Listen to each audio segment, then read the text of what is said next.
Revenge with Karen. You know that sound when a $300,000 mistake rolls over a 100-year-old gravel driveway?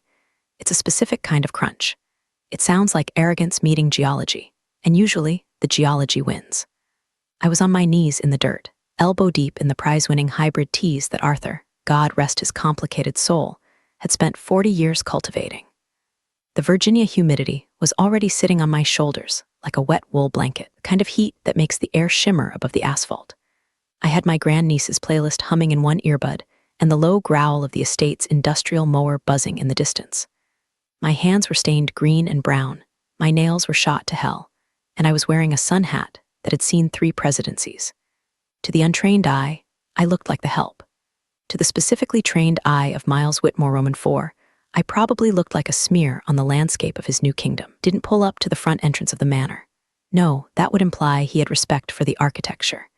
He drove his Porsche 911 GT3, chalk gray, because of course it was, right onto the manicured circular lawn, the tires chewing up the zoysia grass I had spent 6 weeks rehabilitating after a fungal bloom. I didn't stand up immediately. I just stopped pruning. The engine cut, and the silence that followed was heavy. The door opened. Out stepped the prodigal son. He was wearing a linen suit that cost more than my first car, loafers with no socks, and an expression that suggested the air in Virginia wasn't quite filtered enough for his lungs. He looked at the house, then at the fountain, and finally he looked down at me. "Hey," he barked. He snapped his fingers. Actually snapped them. Like I was a golden retriever with a learning disability. "You, where's the valet?" I stood up then, wiping my hands on my canvas apron. I took my time. In my line of work, which isn't really gardening, though I do enjoy the violence of pruning, you learn that silence makes nervous people talk and arrogant people shout. "We don't have a valet, Mr. Whitmore," I said, my voice flat. "The staff parks around the back, guests park on the gravel. You're currently parked on the irrigation system." He laughed. It was a dry, hollow sound. "I'm not a guest, lady. I'm the owner." "Who are you? The weed lady?" "I'm Margaret," I said. "Great, Margaret. Grab my bags. The trunk is in the front. Try not to scratch the paint with those." He gestured vaguely at my hands, claws. "By the way, if you enjoy stories about arrogant heirs getting legally dismantled by the people they mistreat, maybe hit subscribe or drop a like. It helps the team keep the lights on while we dig up more dirt." Anyway, back to the Porsche. I looked at the car. I looked at him. I could have told him right then. I could have wiped the dirt off my hand, extended it, and said, "Actually, Miles, I'm the co-trustee of the Whitmore Family Legacy Trust, the executor of your grandfather's will, and the person who currently holds the voting proxy for the board that decides if you get your allowance." But I didn't. Arthur Whitmore, the old man who built this place from a tobacco farm into a diversified real estate empire, given me one piece of advice before the cancer took him apart piece by piece. "Margaret," he'd wheezed, grabbing my wrist with a hand that felt like dry parchment. "Let them hang themselves. The rope is cheaper than the lawyer." So I played the part. I walked over to the Porsche. I popped the frantic, pretentious little trunk, frunk, I think the kids call it. I hauled out 2 Louis Vuitton duffels that weighed less than a bag of fertilizer. Heavy lifting for an old broad, Miles muttered, tapping away on his phone. "Make sure you take them to the master suite and tell, whatever the butler's name is, that I want a scotch, neat, no ice. And if I see a single dandelion on this lawn tomorrow, you're out." He walked up the steps, not even looking back, the grand oak doors swallowing him whole. I stood there for a moment, the heat radiating off the car engine warming my legs. I looked at the ruts his tires had made in the turf. Deep, ugly scars in the perfect green velvet. Dandelions, I whispered to myself, chuckling. He was worried about weeds. He didn't realize he was standing in a jungle, and he had just insulted the tiger. I carried his bags to the porch and left them there. Then I walked around the side of the house, past the rose garden, past the solarium, and into the small, detached stone cottage that served as the estate management office. It was cool inside, smelling of old paper and lemon polish. I sat down at my desk, a massive mahogany piece that Arthur had left me specifically, and unlocked the bottom drawer. I pulled out a thick, leather-bound binder. The spine was cracked, the pages yellowed at the edges. The Whitmore Family Trust, Governance and Behavioral Bylaws, amended 2019. I opened it to page 14. I didn't need to read it, I had memorized it, but I liked looking at the words. They looked like weapons. Clause 4, Section B, the treatment of legacy staff. I picked up my pen, a heavy Mont Blanc that contrasted sharply with my dirt-stained fingers, and opened my logbook. Date, June 14th. Time, 2:15 p.m. Incident: Heir Miles Whitmore Roman 4 arrived. Unauthorized vehicle parked on sensitive landscaping, Zone B, irrigation grid. Verbal disparagement of trustee, acting in capacity of groundskeeper, demanded menial labor outside of job description. I closed the book. Miles thought he had come home to claim a kingdom. He didn't know that the kingdom had an immune system and he was the virus. I picked up the phone and dialed the number for the main house kitchen. "Mrs. Higgins," I said when the cook answered. "Margaret, he's here," she whispered. "He's already complaining about the smell of the pot roast. He wants sushi in rural Virginia. In June. Give him whatever he wants," Batty said soothingly. "Let him feel like a king. Just write it down, every request, every insult, every time he sends a plate back." "Why?" she asked. "Because," I said, leaning back in my chair and watching the security feed on my monitor where Miles was currently kicking a muddy boot scraper. "We're building a case file. And I need you to be the best witness in the world." I hung up. I looked at my dirty hands. "Weed lady," I said to the empty room. I reached for the hand sanitizer. It was going to be a long summer, but the harvest was going to be spectacular. The first week of Miles's reign was less like a transition of power and more like a toddler finding a handgun. It started with the contractors. I use quotes because the van that rolled up on Tuesday didn't have a company logo, just a magnetic sticker that said Vibe Shift Interiors. 3 guys hopped out wearing skinny jeans and beanies, despite it being 92 degrees with 90% humidity. They looked like they brewed their own kombucha in a bathtub. I was trimming the boxwoods near the east wing when Miles marched out, flanked by the lead designer. "So, the wood paneling in the library," Miles was saying, waving a hand as if swatting away a fly. "It's too, Scooby-Doo, it's depressing. I want to rip it all out. Paint it white. Or maybe that distressed gray laminate. Open the space up. Make it breathable." I froze. My shears hovered over a branch. The library paneling was American chestnut. It was extinct. That wood was literally irreplaceable. It had been installed by his great-grandfather in 1928. It was worth more than Miles's entire personality. "And the books," Miles continued.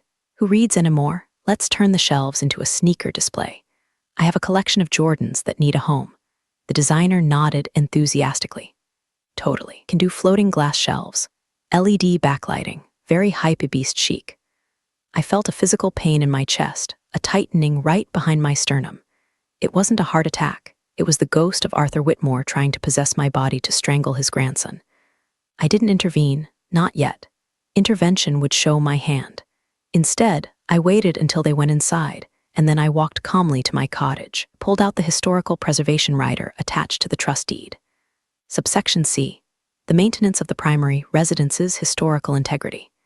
Any structural alteration to the library, solarium, or master study requires a unanimous vote by the Heritage Committee.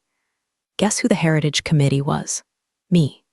And a 90-year-old historian named Oblivious Dr. Aris, who did whatever I told him to do because I brought him bourbon balls every Christmas. I called the estate lawyer's office. "Jim," I said when the paralegal put me through, "he's trying to paint the chestnut paneling." There was a silence on the other end, then a sigh. "Margaret, please tell me you're joking. He wants to put sneakers on the shelves, Jim, Jordans, with leads." "I'll draft the cease and desist," Jim said, his voice sounding tired. "But we need more than bad taste to trigger the removal clause. Being a Philistine isn't technically a breach of fiduciary duty, fortunately." "Give me time," I said. "He's just warming up." And he was. By Thursday, he had fired the butler, Mr. Henderson. Henderson had been with the family for 30 years. He knew where the bodies were buried, metaphorically, and he knew how to remove a red wine stain from a white silk divan in under 3 minutes. Miles fired him because Henderson didn't know how to make a proper espresso martini. He used Kahlua, Margaret. Miles complained to me later as he watched me weeding the petunias. He seemed to think of me as a captive audience, a peasant he could vent to. "Can you believe that? Kahlua, it's 2024. We use artisanal coffee liqueur." "A tragedy," I said, ripping a dandelion out by the root. "Mr. Henderson has 3 children in college." "Well, maybe they can learn to make drinks," Miles scoffed. "I'm bringing in my own guy, plays techno while he works." Good energy. I went back to my logbook. Date, June 18th. Incident, wrongful termination of key staff, Henderson, without cause. Violation of Employment Stability Agreement, Clause 8. Replacement hire unvetted by security protocols. Every day, the file grew thicker. He insulted the chef, telling Mrs. Higgins that her beef Wellington was boomer food and demanding a raw vegan menu, only to order Domino's an hour later when he got hungry. Threw a pool party on Friday night where his friends, A gaggle of influencers who looked like they were allergic to manual labor threw glass bottles into the infinity pool. I spent Saturday morning fishing shards of Grey Goose bottles out of the filter.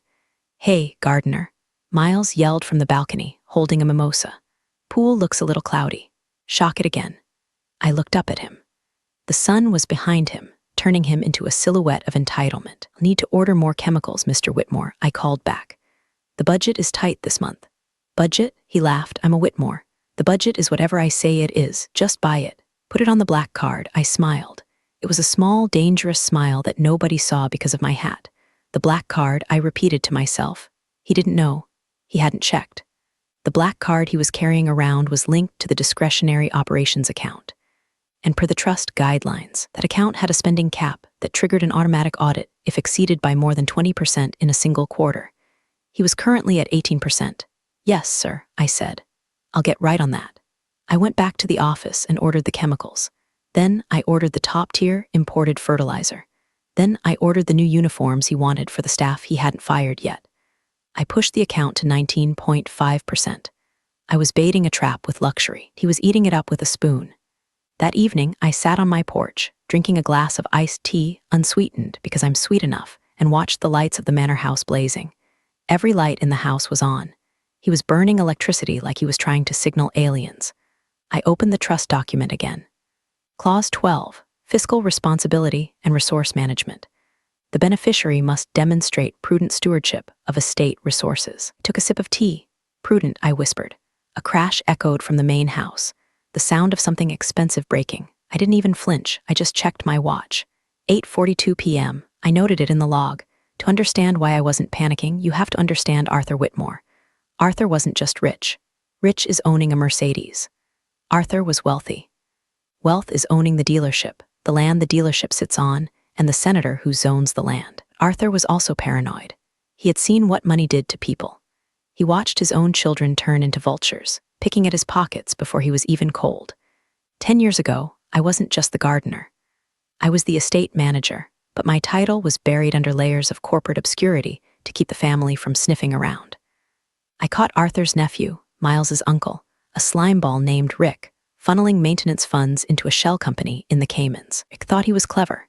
He thought listing hydraulic lift repair, $45,000 was safe because who checks the invoices for tractor parts? I did. I walked into Arthur's study, placed the invoices on his desk, and laid out the paper trail. I didn't ask for a raise. I didn't ask for a reward. I just said, "Mr. Whitmore, your nephew is stealing from the land. The land doesn't like thieves." Arthur looked at the papers, then at me. He didn't yell, just nodded. Rick was gone by sunset, cut out of the will, barred from the property. 2 weeks later, Arthur called me in. His lawyer, Jim, was there. "Margaret," Arthur said, pouring 2 fingers of scotch, "I'm dying, not today, but soon enough. And when I go, the sharks will come. My grandson, Miles, he has his mother's taste for spending and his father's lack of spine." He slid a document across the desk. "I'm making you co-trustee," he said. I choked on my own spit. "Sir, the family will eat me alive. They see me as the help." "Exactly," Arthur smiled, and it was a wolf's smile. "They'll never see you coming. You know the land, you know the accounts, you know the truth of this place. I'm putting in safeguards, dead man's clauses, but they need a finger on the trigger, someone who isn't afraid to pull it." He pointed at Clause 14C, line 12, the Behavioral Governance Clause. "If the heir proves unworthy," Arthur whispered, "if he treats this legacy like a piggy bank or a brothel, you shut him down, you cut the cord. Can you do that, Margaret? Can you be the executioner?" I looked at the old man. I looked at the estate outside the window, the rolling hills, the oaks that had stood since the Civil War. "Yes, sir," I said. Flash forward to the present. Saturday night. The housewarming party was in full swing. Miles had invited 50 of his closest friends, people he had met in clubs in Miami, people whose names ended in I or O and who wore sunglasses at night. The bass was thumping so hard I could feel it in the floorboards of my cottage 300 yards away. I put on my boots. I wasn't going to join the party. I was going to document the crime scene. I walked the perimeter. The lawn was littered with cigarette butts. Someone had parked a G-Wagon on the croquet court. The real horror was waiting in the solarium. The solarium housed the Vittoria, a marble statue commissioned by Arthur's father in Italy in 1950. It was a breathtaking piece, a woman gazing toward the horizon, representing the family's future. Miles was standing on the plinth next to the statue. He was holding a bottle of champagne. He was drunk, Look at this old thing, he shouted to the crowd. Creepy, right? She looks like she's judging me. Smash it, someone yelled. I'm gonna give her a makeover. Miles laughed. He pulled a black Sharpie from his pocket. I stepped out of the shadows, Mr. Whitmore. My voice wasn't loud, but it cut through the noise. He spun around, nearly slipping. Whoa, the weed lady, what are you doing, creeping around? You trying to steal booze? Get down from the statue, Miles, I said. I dropped the Mr. Whitmore. We were past that. Don't tell me what to do, he sneered. I own this rock, I own you. He turned back to the statue and drew a mustache on the marble face. A thick, jagged black line across the pristine white stone. The crowd cheered. There, Miles yelled. Now she's modern. I felt a coldness settle in my stomach. It was the same feeling I had when I found Japanese beetles on the roses. Pure, clinical detachment. I pulled out my phone. I didn't call the police. I didn't call security. I snapped a photo. High resolution. Flash on. Miles blinked in the sudden light. Hey, no paparazzi. Just updating the inventory, I said calmly. I turned and walked away. As I walked back into the dark, I dialed the lawyer's private number. It was 11:30 p.m. on a Saturday. Margaret, Jim answered on the second ring. He sounded awake. He defaced the Vittoria, I said, marker, permanent, in front of witnesses. Is it on camera? And I have stills. Okay, Jim said, that's vandalism of trust assets. That triggers Section 9. But we need the big one, Margaret. We need the public termination. I know, I said. I'm going to give him the opportunity tomorrow. Be careful, Jim warned. I'm not the one in danger, Jim, I said. I'm just the gardener. I hung up. The bass thumped on. But to me, it sounded like a funeral march. Sunday morning dawned bright and cruel. The kind of morning that punishes a hangover with blinding sunlight and the screaming of cicadas. I was ready. I had organized the landscaping crew, 3 guys, loyal to me, not the paycheck, to be working on the main terrace. We were doing high-visibility work, hedge trimming, leaf blowing, the loud stuff. I knew Miles had guests staying over, specifically a couple of angel investors he was trying to charm into funding his Tech for Toddlers app idea, or whatever scam he was running this week. At 10:00 a.m., Miles stumbled onto the terrace. He was wearing sunglasses and a silk robe that looked ridiculous. His guests, a man and a woman in business casual, looked less hungover and more judgmental. They were scanning the grounds, likely assessing the collateral for whatever loan Miles was begging for. I was right below the balcony, shaping the hydrangeas. I had instructed the crew to turn off the blowers the second he appeared, so the silence would be sudden and spotlight focusing. And this, Miles was saying, his voice raspy, is the estate, all mine, 300 acres. We're thinking of putting a helipad over there by the, tree place, the arboretum, I corrected without looking up. My voice carried perfectly in the quiet morning air. Miles stiffened. The guests looked down at me. Excuse me, Miles snapped. It's called the arboretum, Mr. Whitmore, I said, snipping a dead head off a bloom. And you can't put a helipad there. The ground is protected wetlands. Federal designation. Female investor raised an eyebrow. Protected wetlands? Miles, you said the zoning was clear. Miles's face flushed a blotchy red. He gripped the stone railing. It is clear. Don't listen to her. She's just the help. He leaned over the balcony. Hey, Margaret, shut up and cut the grass. The grass is cut, sir, I said calmly. I'm pruning the hydrangeas. If I don't do it now, they won't bloom in August. I don't care about August. Miles screamed. His voice cracked. The alcohol and the embarrassment were creating a toxic cocktail in his brain. I care about you knowing your place. You're embarrassing me. I'm stating facts, sir, I said. I stood up and looked him in the eye.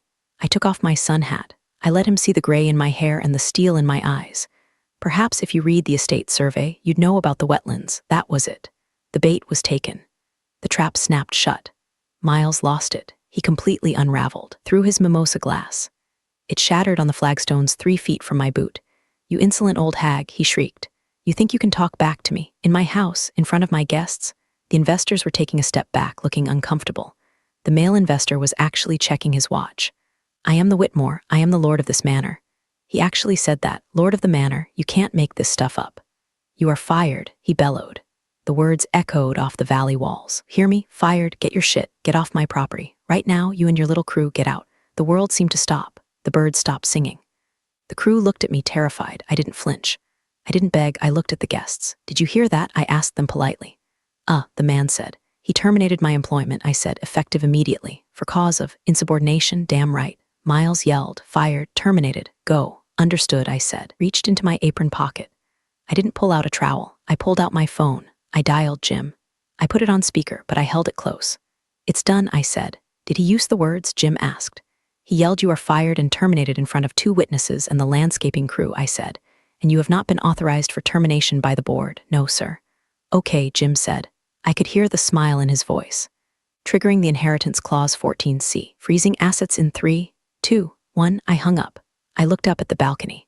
Miles was panting, looking triumphant. He thought he had won. He thought he had just exerted dominance. Then his phone buzzed. Then the female investor's phone buzzed. Probably a news alert, no, likely a notification from a compliance check. Bad vibes travel fast in finance. Miles looked at his phone. His face went from red to a color I like to call audit ash. "What the?" he muttered. "Is my card declined?"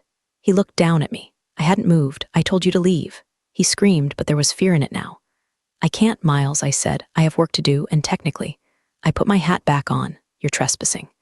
It took exactly 45 minutes for Jim to arrive. In that time, Miles had tried to call the police to have me removed, but the dispatcher, who happens to be my cousin's wife, Sarah, just kept asking him to please hold while she verified the jurisdiction. Miles was pacing in the grand foyer, the investors having awkwardly Ubered away 10 minutes prior. He was frantically tapping his phone, which I assumed was now a very expensive paperweight. When the black Lincoln town car crunched up the driveway, Miles let out a sigh of relief. He thought it was backup. He thought it was his dad or some fix-it guy. He didn't expect Jim. Jim is 6'4", wears suits that look like they were cut from funeral curtains, and has the bedside manner of a tombstone. He walked up the steps, briefcase in hand. I was standing by the door, still in my muddy boots. Miles glared at me. Finally, Miles shouted at Jim, "Are you the firm's rep? Good. This woman refuses to leave. She's trespassing. I want her arrested. And I want to know why my accounts are frozen. Is it a glitch?" Jim didn't answer immediately. He walked past Miles, placed his briefcase on the antique entry table, carefully avoiding the vase, and clicked the latches open. "Snap, snap, Mr. Whitmore," Jim said, his voice a deep baritone that seemed to suck the air out of the room. "I am James Sterling, legal counsel for the Whitmore Legacy Trust." "Yeah, I know who you are," Miles snapped. "You work for me." "No, sir," Jim said, pulling out a document on thick, cream-colored paper. "I work for the trust. You are a beneficiary of the trust. There's a significant difference. Whatever, fix my cards and fire her." Miles pointed a shaking finger at me. Jim turned to me. "Margaret, would you confirm the events of this morning? Mr. Whitmore terminated my employment publicly at 10:12 a.m., I recited. He cited insubordination. He refused to consult the board. Lies. Miles yelled. "I don't need a board to fire a gardener." Jim handed the paper to Miles. "Actually, you do," Jim said. Miles snatched the paper. "What is this legalese crap?" "Read Clause 14C, Paragraph 2, Jim said calmly. "It was added in 2019. Any beneficiary who terminates a steward of record, defined as a staff member with more than 15 years of tenure or trustee status, without unanimous authorization from the governance board, shall act in breach of the Good Stewardship Covenant." Miles's eyes scanned the page. His lips moved as he read. Looked like a child trying to read quantum physics. "So what?" Miles scoffed. "I breached a covenant. Send me a fine. I'll pay it when you unlock my money." "You didn't read the penalty, Miles," I said from the corner. Jim continued, reciting from memory. "The penalty for such a breach is the immediate suspension of all discretionary access. The beneficiary's status is downgraded to conditional resident. All financial accounts are frozen pending a full tribunal review. Control of the estate reverts to the co-trustee." Miles looked up. He looked at Jim. Then he looked at me. "Co-trustee?" he whispered. "Surprise," I said dryly. "You," Miles laughed, but it sounded like a sob. "The weed lady, you're the trustee? I'm the person who decides if you get to eat this month, Miles," I said. "And right now I'm not feeling very generous." Miles frantically dialed his father. He put it on speaker. Dad, pick up. They're trying to steal the house." Phone rang and rang. Then, "You have reached the voicemail of Miles Whitmore, Roman 3. If this is Miles Roman 4, son, the lawyers called me. You're on your own. I warned you about Margaret. Don't ask for money." Click. Miles dropped the phone. It hit the marble floor with a crack. My dad. He knew. Everyone knew Miles, Jim said, closing his briefcase. "Everyone except you, because you never bothered to ask who actually ran this place." Jim turned to me. "Trustee, do you have instructions for the security team?" I looked at Miles. He looked small. The arrogance was evaporating, leaving just a scared, spoiled boy in a silk robe. "No security yet," I said. "Let him simmer." "But Jim, cut the Wi-Fi." "Done," Jim said. Miles looked at the router blinking in the corner. "You can't do that." "How will I stream?" "Read a book, Miles," I said, turning to the door. "But not in the library. I hear the lighting is bad for sneakers." Next 24 hours were a masterclass in impotence. Miles tried to leave to drive into town and, I don't know, rage eat sushi. But when he got to the Porsche, it wouldn't start. Why? Because the Porsche was leased by the estate LLC. And as the trustee, I had reported it as at risk of unauthorized use via the tracking app. The engine was remotely disabled. I watched from the kitchen window as he kicked the tires. He looked like a toddler denied a juice box. The juice box had 500 horsepower. He stormed back into the house and tried to order an Uber. But with his personal cards maxed out and the estate cards frozen, his app just kept pinging payment method invalid. He was trapped. In a mansion. With a fully stocked wine cellar he couldn't open digital keypad, code changed at 11 o'clock a.m., and a pantry full of boomer food he didn't know how to cook. At 2 o'clock p.m., the board convened. Didn't meet in the grand dining room. We met in the conference room of Jim's law firm in town. I drove my beat-up Ford. Miles had to be shuttled in by the estate's security guard, Frank, in the back of the patrol jeep. Miles walked in looking disheveled. He hadn't shaved. He was wearing a tracksuit. The board sat around the mahogany table. There was Jim, legal. There was cousin Sarah, the one from the 911 dispatch, representing family interests. There was Judge Holloway, retired, representing community standards. And there was me. This is a kangaroo court. Miles shouted as he sat down. I want a lawyer. You can hire one, Judge Holloway said, peering over his spectacles. With what funds, I'm not sure. But you're welcome to try.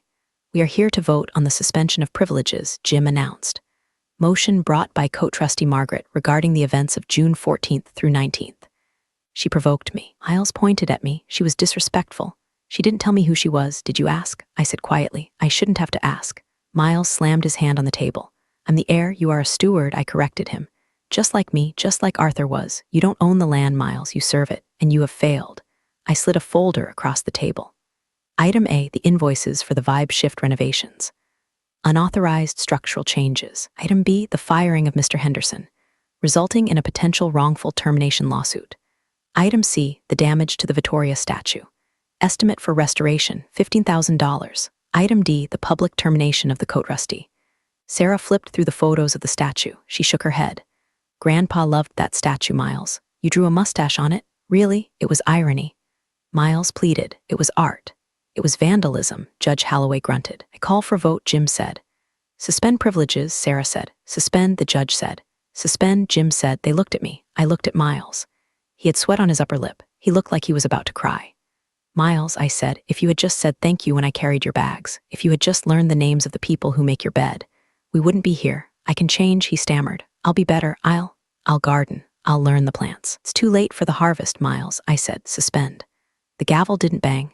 We didn't have a gavel. Jim just stamped a document, approved. Miles Whitmore, Roman 4, Jim said. Effective immediately, you are stripped of all financial authority. You are permitted to reside in the guest cottage, the guest cottage. Miles gasped. That's a shed. It's for the pool boy, pending a probationary period of 6 months, Jim finished. If you demonstrate growth, we may review. If not, total disinheritance. You can't do this. Miles screamed. We just did, I said. Frank will drive you back. Don't go into the main house. Your biometric access has been revoked. Miles stood there, shaking. He looked at me with pure hatred. You planned this, he hissed. You set me up.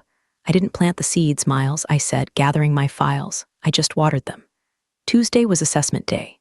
Miles was holed up in the guest cottage. I saw him peering through the blinds like a fugitive.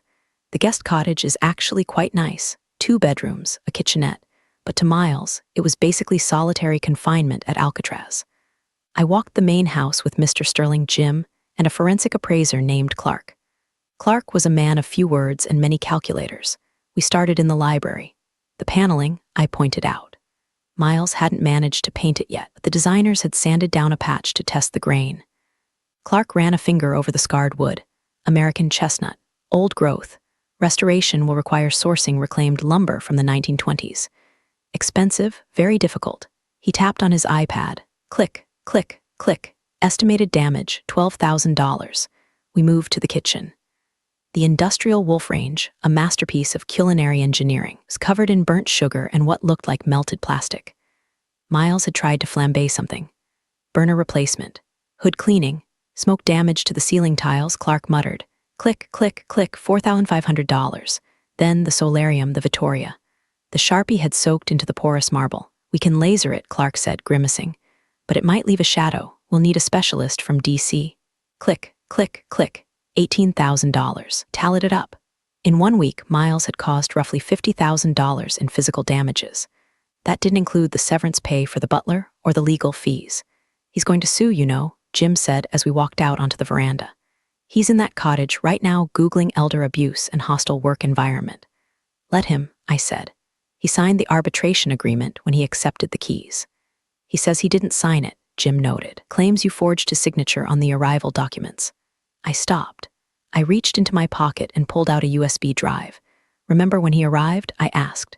And I was working on the irrigation? Yes. I wear a body cam, I said, for training purposes. It's in the employee handbook. Clause 6, safety monitoring. Jim took the USB drive. He looked at it like it was a gold bar. You have him signing the papers. I have him signing the papers, calling me a clawed beast, and admitting he didn't read them, I said. I also have footage of him drunk on the statue, and footage of him firing me, and footage of him trying to bribe the pool guy to buy him cocaine.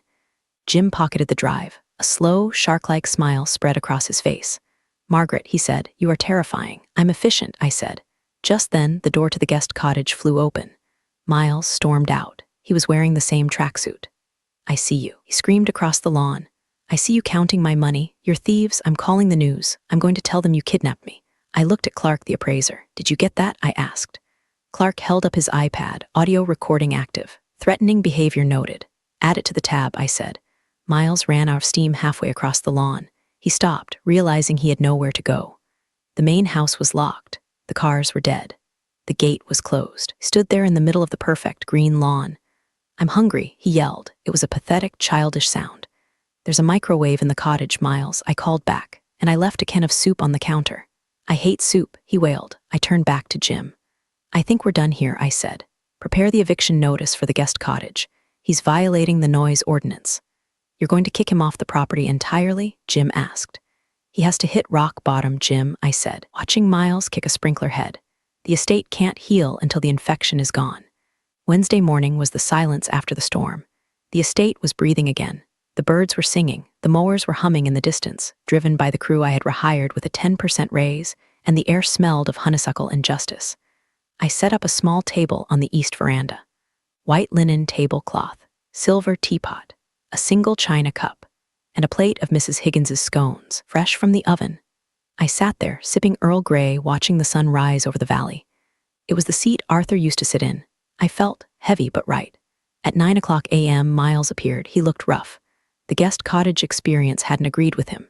His hair was matted, his eyes were bloodshot. He walked up the steps to the veranda, smelling of stale sweat and desperation. He stopped when he saw the table. He stared at the scones. Is that breakfast? He asked. Voice was cracked. It's my breakfast, I said, buttering a scone. Mrs. Higgins makes a lovely currant jam. He swallowed hard. The fridge in the cottage. It was empty. Just water and that one can of soup. Yes, I said, basic rations. As stipulated in the emergency housing clause. He slumped into a chair opposite me. I didn't invite him to sit, but I didn't kick him out. This is insane, Margaret, he said. He sounded tired. The fight was gone. You can't starve me. Have a trust fund, Miles, I said, the basic one. The one your mother set up. It pays out $2,000 a month. $2,000. He looked horrified. That's not even rent. It is in Ohio, I said, or maybe a nice apartment in Roanoke. But here, no. Here you need the legacy trust, and you lost that. I can fix it, he said. I'll apologize. I'll apologize to the butler. I'll apologize to the statue. Just turn the money back on. Put down my teacup. The china clinked softly against the saucer. It's not a light switch, Miles, I said. It's a contract. You broke the covenant. You proved conclusively that you care more about your ego than this family's history. I'm family, he cried. Doesn't that mean anything? Blood is biology, I said. Family is behavior. Arthur knew that. That's why he wrote the clause. Grandpa was crazy, Miles muttered. Grandpa was a genius, I said. He knew you were coming. Told me, Margaret, the boy has a hole in his soul where the work ethic should be. He gave me the shield to protect this place from you. Miles stared at me. You hate me. I don't hate you, Miles, I said honestly. I pity you. You had everything. You had a legacy handed to you on a silver platter, and you used it as an ashtray. I slid a heavy envelope across the table. It wasn't the eviction notice. It was a plane ticket. What's this? One way to New York, I said. Coach, and a check for $5,000. Starter money, from my personal account, not the trust. You're paying me to leave? I'm paying for peace and quiet, I said. The board voted to terminate your residency. You have 1 hour to vacate the guest cottage. Frank will drive you to the airport. Miles looked at the check. He looked at the ticket. He looked at the scones. "Can I take a scone?" he asked. It was the first honest, humble thing he had said all week. "Take two," I said. "It's a long flight." He grabbed the scones, stuffing them into his pockets. He stood up. He didn't say thank you. He just turned and walked away. But his shoulders were slumped. The swagger was gone. I watched him go. "Cut the grass better," I whispered to myself. I took another sip of tea. It was perfect. The walk down the driveway is long. It's a quarter-mile of crushed white stone lined by ancient oaks that form a canopy, a tunnel of green and shadow. I stood at the gate and watched Miles walk it. He didn't get a ride from Frank in the end. He refused it. Maybe it was a last shred of dignity, or maybe he just wanted to delay the inevitable. He dragged his Louis Vuitton bags, scuffed now, stained with mud, behind him. The wheels crunched on the gravel. Crunch, crunch, crunch, the sound of defeat. At the end of the driveway, a yellow taxi was waiting. Not an Uber Black, a local taxi. Crown Vic with a dented bumper. Miles stopped at the gate. He looked back at the house. It stood on the hill, magnificent, indifferent. The windows reflected the clouds. It didn't care that he was leaving. It had seen 5 generations of Whitmores come and go. It would see 5 more. He looked at me. I was holding my pruning shears. "You win," he yelled from the gate. "Are you happy? You're the queen of the castle now." "Alone." "I'm never alone, Miles," I said, though he couldn't hear me. "I have the ghosts." He threw his bags into the trunk of the taxi and got in. The car drove away, disappearing around the bend. Silence rushed back in to fill the space he left. Jim pulled up in his town car a moment later. He rolled down the window. "He's gone, gone," I said. "The board is asking about the succession plan," Jim said. "With Miles out, the trust defaults to the secondary line." "That's his cousin, Abigail, the veterinarian in Vermont." "I know Abigail," I smiled. "She likes dirt. She drives a Subaru. She'll do fine."